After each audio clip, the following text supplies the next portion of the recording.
Mira, todos los países del planeta están ahogados en deuda. Estados Unidos debe 38 billones de dólares, Japón debe 9 billones, Europa entera está sangrando en deuda, y cuando sumas todo, literalmente todos los países, todas las empresas, todas las familias, el mundo debe 315 billones de dólares, 3 veces el tamaño de toda la economía global. Ahora, detente un segundo y piensa conmigo. Si todo el mundo debe dinero, ¿quién diablos es el acreedor? ¿A quién exactamente le estamos pagando? La respuesta no es lo que imaginas, y cuando la descubras vas a sentir un escalofrío en la espalda, porque la verdad es que el mundo no le debe dinero a nadie en específico. El mundo se debe dinero a sí mismo. Suena locura, ¿no? Pero esto no fue un accidente. 4 hombres, 4 banqueros distribuidos a lo largo de 3 siglos, diseñaron este sistema con precisión quirúrgica. Construyeron una trampa donde la deuda jamás puede ser saldada, donde los gobiernos piden prestado eternamente, donde los intereses fluyen hacia arriba sin parar y donde cada crisis, cada rescate, cada pago llena los bolsillos de quienes diseñaron el engranaje. Esto no es teoría conspirativa. Es historia documentada, con actas de reunión, contratos firmados y mecanismos que están ahí a la vista de todos. Y después de que entiendas cómo lo armaron, te darás cuenta de que 38 billones no es un problema a resolver. Es el sistema funcionando exactamente como fue diseñado para funcionar. Antes de 1694, cuando los reyes necesitaban dinero, lo hacían a la vieja usanza. Pedían prestado a mercaderes o nobles, prometían devolverlo con intereses y pronto. Si no conseguían pagar, daban un impago. Los acreedores perdían su dinero, el rey buscaba otro para prestarle, y la vida seguía. Era arriesgado para quien emprestaba y un poco vergonzoso para el rey, pero al menos el sistema tenía un reinicio. La deuda era temporal, o la pagabas o dabas el impago, y todo se borraba, así de simple. El dinero circulaba, las deudas desaparecían y nadie quedaba atrapado en un ciclo eterno de pago. Entonces apareció William Paterson.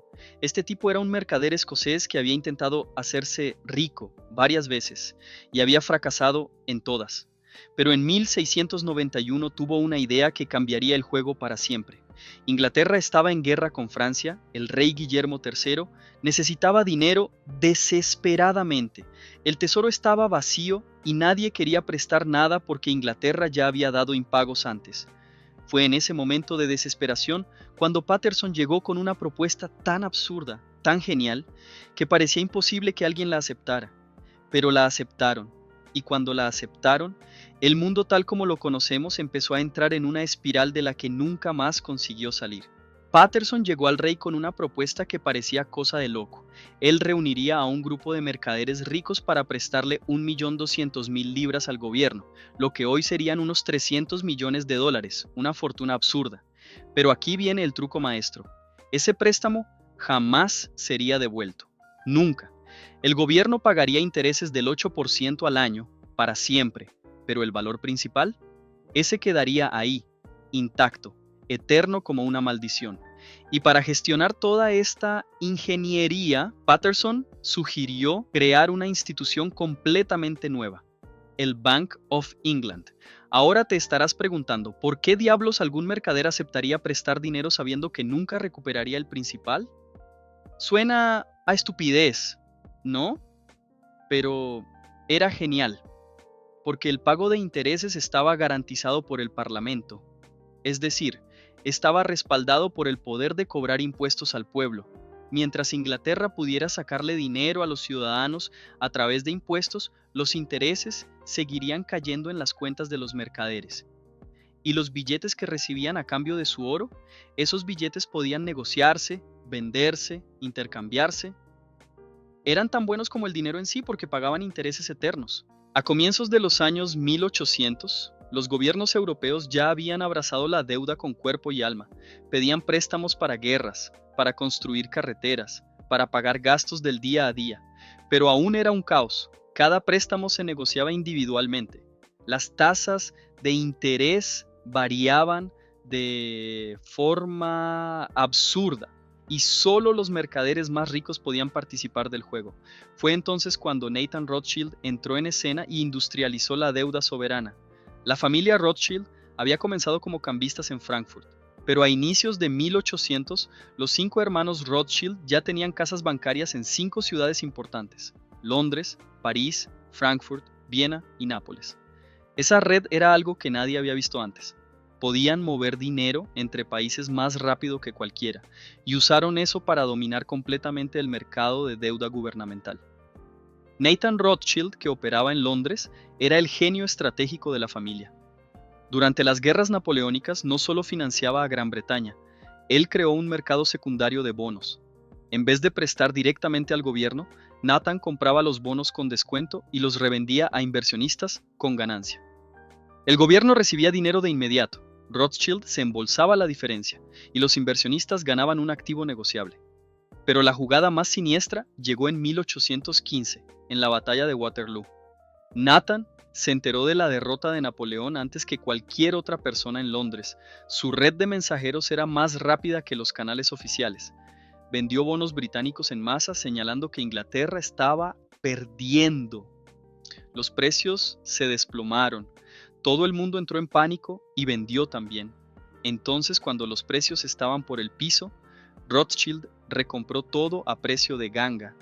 Al día siguiente llegó la noticia de la victoria británica. Los precios explotaron al alza y Nathan ganó millones. No por insider trading, sino por controlar la información y el timing del mercado. En 1900, Estados Unidos estaba convirtiéndose en una potencia económica, pero su sistema financiero era increíblemente primitivo. Los bancos operaban de forma independiente, la oferta de dinero estaba atada al oro y no existía ningún mecanismo central para gestionar la deuda. Entonces llegó 1907, pánico financiero, acciones desplomándose, bancos quebrando, la economía paralizada. JP Morgan, que en esa época ya era el banquero más poderoso de Estados Unidos, organizó personalmente un rescate. Reunió a los principales banqueros de Nueva York en su biblioteca, cerró las puertas y obligó a todos a poner su propio dinero para salvar los bancos que estaban colapsando. Funcionó. El pánico terminó y Morgan se convirtió en el banco central no oficial de Estados Unidos. Pero tenía 70 años y sabía que no podría volver a hacerlo. Así que Morgan y los banqueros más poderosos del país empezaron a planear una solución permanente. Necesitaban un banco central. Pero los estadounidenses odiaban la idea. Los 2 primeros bancos centrales del país habían sido cerrados por presión popular. Entonces, lo disfrazaron. En 1910, representantes de los mayores bancos se reunieron secretamente en Jekyll Island, en Georgia, durante 9 días, y diseñaron lo que se convertiría en la Reserva Federal. Las reuniones fueron secretas porque sabían que, si el pueblo descubría que banqueros estaban diseñando el sistema monetario de la nación, habría una revuelta en las calles. El plan fue una obra maestra de manipulación política. No se llamaría Banco Central, sino Sistema de la Reserva Federal. No sería una única institución, sino 12 bancos regionales. No estaría controlado por Wall Street, sino supervisado por un consejo nombrado por el presidente. Parecía descentralizado, democrático, público. Pero la estructura garantizaba el control de los banqueros, porque los bancos regionales eran propiedad privada de los bancos miembros, y el Federal Reserve Bank de Nueva York, controlado por los mayores bancos de Wall Street, tenía el poder más importante: crear dinero y comprar bonos del gobierno. En los años 1970, la trampa de la deuda que Patterson, Rothschild y Morgan habían construido ya estaba funcionando globalmente. Todos los países desarrollados pedían préstamos, rolaban deuda, pagaban intereses, pero los países en desarrollo eran diferentes. Tomaban préstamos enormes para construir infraestructura, y muchos no conseguían mantener los pagos al día. La trampa estaba llegando al límite hasta que Paul Volcker, presidente de la Reserva Federal de 1979 a 1987, la hizo permanente e inescapable. Volcker enfrentaba un problema serio: inflación por encima del 10%, la credibilidad de Estados Unidos derritiéndose, gobiernos extranjeros perdiendo la confianza en el dólar. Necesitaba aplastar la inflación, incluso si eso causaba una recesión brutal. Así que, en 1979, Volcker elevó las tasas de interés de manera dramática. La tasa básica saltó del 11% al 20%, la más alta de la historia estadounidense. Eso aplastó la inflación, pero tuvo un efecto colateral devastador. Los países en desarrollo habían tomado miles de millones de dólares en préstamos durante los años 70, cuando las tasas eran bajas. Ahora esos préstamos estaban venciendo y los intereses se habían triplicado. México debía 80.000 millones, Brasil 60.000 millones, Argentina 40.000 millones, y no podían pagar, solo los intereses ya superaban todos sus ingresos por exportaciones. En agosto de 1982, México anunció que no podía hacer los pagos. Default. Eso debería haber causado un colapso financiero global, porque bancos estadounidenses como Citibank, Bank of America y Chase Manhattan habían prestado la mayor parte de ese dinero y sufrirían pérdidas masivas. Algunos podrían quebrar. Volcker podría haber dejado que ocurriera, dejar que los bancos asumieran las pérdidas, permitir que el mercado se ajustara, pero no lo hizo. En cambio, orquestó un rescate a través del Fondo Monetario Internacional. El FMI prestaría a México, Brasil, Argentina y otros lo suficiente para que siguieran pagando intereses a los bancos estadounidenses, pero los préstamos venían con condiciones brutales: recortar gasto público, privatizar empresas estatales, abrir mercados a la inversión extranjera, devaluar monedas, básicamente desmontar la soberanía económica a cambio de dinero para mantener los intereses fluyendo. Ahora déjame mostrarte cómo esos 4 arquitectos construyeron un sistema en el que la deuda es infinita y la fuga es imposible. Todo empieza con el modelo de Patterson. El gobierno pide prestado, paga intereses para siempre y nunca liquida el principal. Añade la innovación de Rothschild: hacer que la deuda sea negociable globalmente, creando una red tan entrelazada que dar un impago no es rechazar a un acreedor, es colapsar toda una red financiera internacional. Luego viene el mecanismo de Morgan.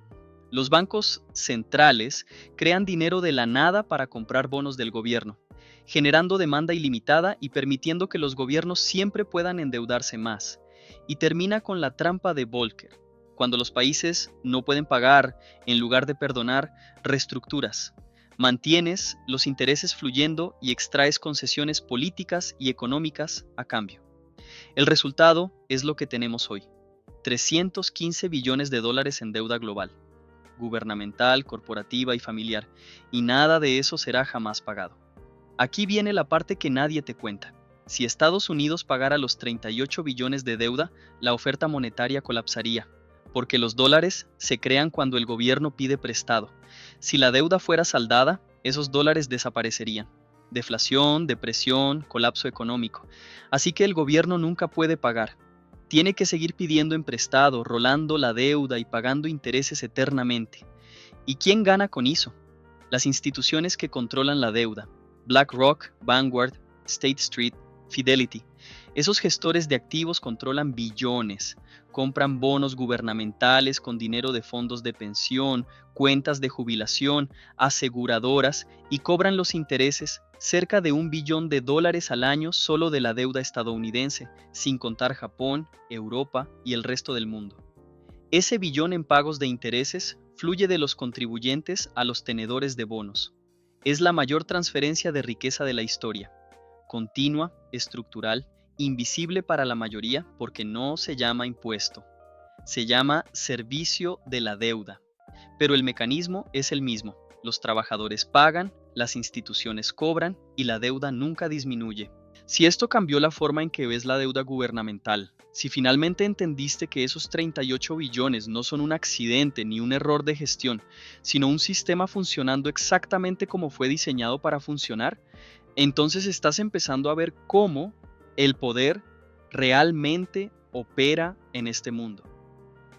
Los 4 arquitectos no conspiraron entre sí, vivieron en siglos diferentes, pero cada uno resolvió un problema de una manera que beneficiaba a los banqueros y cada solución se apiló sobre la anterior.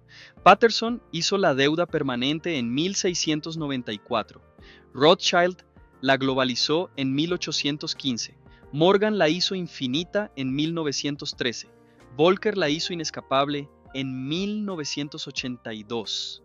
Juntos, construyeron un sistema en el que los gobiernos piden prestado para siempre y pagan intereses eternamente, y las personas que controlan los bonos, que administran la deuda, que cobran los intereses.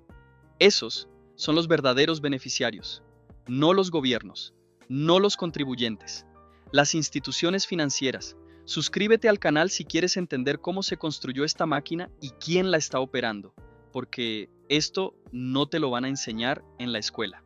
Te van a decir que la deuda es un problema a resolver, una cuestión de mala gestión o de gasto excesivo. Pero los arquitectos sabían más. Entendieron desde el principio que la deuda no es un problema, es la base de todo el sistema. ¿Y los intereses? Los intereses son el alquiler que pagas por vivir dentro del sistema de ellos. La trampa está completa. La fuga no es posible sin colapsar todo el sistema financiero. 4 arquitectos, 3 siglos, un sistema, y ahora todo el mundo en la Tierra está atrapado dentro de él.